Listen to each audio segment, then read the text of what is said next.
अध्याय 2 सत्ता में साझेदारी की कार्य प्रणाली। इसके जो ऑब्जेक्टिव प्रश्न है, जो बोर्ड परीक्षा 2023 में आने की जिनकी संभावना ज़्यादा है, उस प्रश्नों को हम लोग आज पढ़ने वाले हैं। तो पहला प्रश्न है, संघ राज की विशेषता नहीं है, इनमें से कौन संघ राज की विशेषता नहीं है? ऑप्शन ए है लिखित संविधान, बी है शक्तियों का विभाजन, सी है इकहरी शासन व्यवस्था और डी है सर्वोच्च न्यायपालिका। तो देखिए, संघ राज का अपना एक लिखित संविधान होता है, शक्तियों का विभाजन किया गया है राज्य स्तर पर, केंद्र स्तर पर। इकहरी शासन व्यवस्था, देखिए इकहरी शासन व्यवस्था संघ राज की विशेषता नहीं है, तो राइट आंसर ऑप्शन सी होगा। अगला कह रहा है, संघ सरकार का उदाहरण है अमेरिका, चीन, ब्रिटेन, इनमें से कोई नहीं। तो संघ सरकार का उदाहरण जो है अमेरिका है। अगला प्रश्न है, भारत में संघ एवं राज्यों के बीच अधिकारों का विभाजन कितनी सूचियों में हुआ है? तो देखिए, इनके बीच 3 सूचियों में विभाजन हुआ है, संघ सूची, राज्य सूची और समवर्ती सूची। संघ सूची उसे कहते हैं जिस विषय पर केंद्र सरकार कानून बनाता है।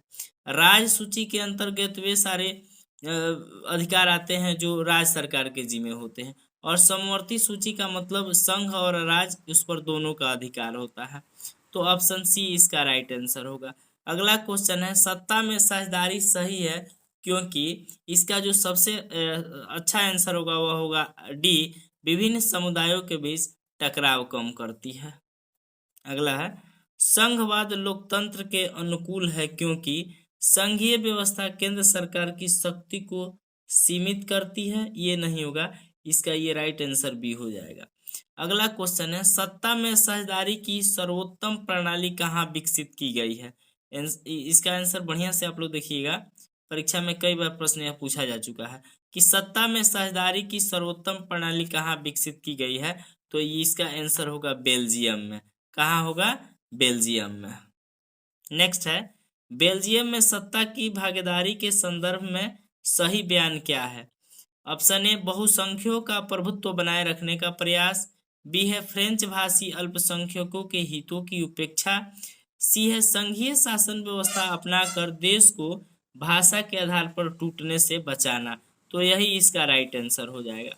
अगला है, सत्ता में भागीदारी की आवश्यकता कहाँ पड़ती है? तो देखिए, सत्ता में भागीदारी की आवश्यकता क्षेत्र, भाषा और जाति के आधार पर बटे समाज में पड़ती है। जो समाज क्षेत्र के आधार पर, भाषा के आधार पर और जाति के आधार पर बटे रहते हैं, वहां सत्ता में सबकी हिस्सेदारी जरूरी होती है। नेक्स्ट क्वेश्चन है, संघीय व्यवस्था में सरकारें होती हैं एक दलीय, द्विदलीय, बहुदलीय, इनमें से कोई नहीं। देखिए, जिस भी देश में संघीय व्यवस्था है वहां बहुदलीय सरकारें होती हैं। बहुदलीय का मतलब इसमें बहुत सारे दल होते हैं। अगला क्वेश्चन है, लोकसभा में निर्वाचन हेतु कुल सीटों की संख्या है। देखिए, लोकसभा में कुल सीटों की संख्या 545 है, लेकिन निर्वाचन के लिए यहाँ पूछ रहा है तो निर्वाचन हेतु 543 है और 2 राष्ट्रपति के द्वारा मनोनयन किया जाता है। तो अगर प्रश्न आए कि लोकसभा में कुल सीटों की संख्या कितनी है तो 545 लगाएंगे। अगर आ गया कि लोकसभा में निर्वाचन हेतु कुल सीटों की संख्या कितनी है तो 543 लगाएंगे। तो यहाँ निर्वाचन हेतु पूछ रहा था, राइट आंसर 543 होगा। अगला है, समवर्ती सूची में रखा गया है। तो देखिए, संघ सूची होता है, समवर्ती सूची और राज्य सूची। तो राज्य सूची में राज्य के अधिकार क्षेत्र में जो विषय आते हैं उसको रखा जाता है, और समवर्ती सूची केंद्र और राज्य दोनों के, यहाँ केंद्र और राज्य दोनों आंसर होगा। अगला है, कौन से संशोधन अधिनियम द्वारा सरकार का तीसरा स्तर बनाया गया था? तो इसका आंसर होगा 73वां संविधान संशोधन द्वारा। अगला है,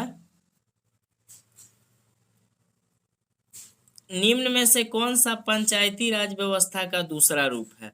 ग्राम पंचायत, जिला पंचायत, पंचायत समिति और नगर पालिका। तो देखिए, पंचायती राज के त्रिस्तरीय स्वरूप देखने को मिलते हैं। एक ग्रामीण स्तर पर जो होता है उसको ग्राम पंचायत कहा जाता है, यह पहला स्तर है। दूसरा स्तर जो ब्लॉक स्तर पर होता है उसको पंचायत समिति कहा जाता है, और तीसरा स्तर एक होता है जो जिला लेवल पर कार्य करता है, उसको जिला परिषद कहा जाता है।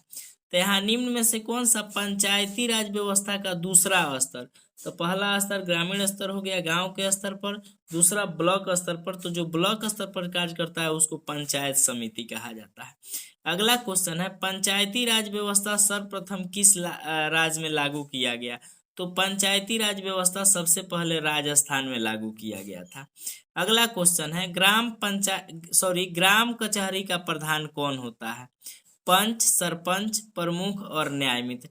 तो देखिए ग्राम कचहरी का जो प्रधान होता है वह सरपंच होता है, और सरपंच का कार्यकाल जो होता है 5 वर्ष होता है। और वही अगर रहता कि ग्राम पंचायत का प्रधान कौन होता है, तो ग्राम पंचायत का प्रधान मुखिया होता है, और ग्राम कचहरी का प्रधान सरपंच होता है।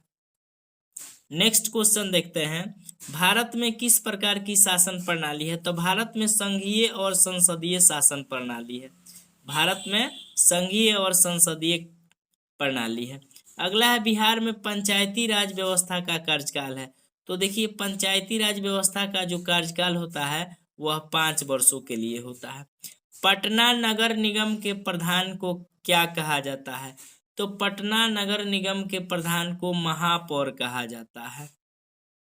नेक्स्ट क्वेश्चन है पंचायती राज के त्रिस्तरीय स्वरूप में इनमें से कौन नहीं है, त्रिस्तरीय तो ग्राम पंचायत है, बिल्कुल है। ग्राम पंचायत का प्रधान जो है मुखिया होता है, यह पहला स्तर है। दूसरा स्तर जो है पंचायत समिति है, और तीसरा जिला परिषद है। नगर निगम त्रिस्तरीय पंचायत में नहीं आता है, तो इसमें पूछ रहा है पंचायत राज के त्रिस्तरीय स्वरूप में इनमें से कौन नहीं है, तो नगर निगम नहीं है।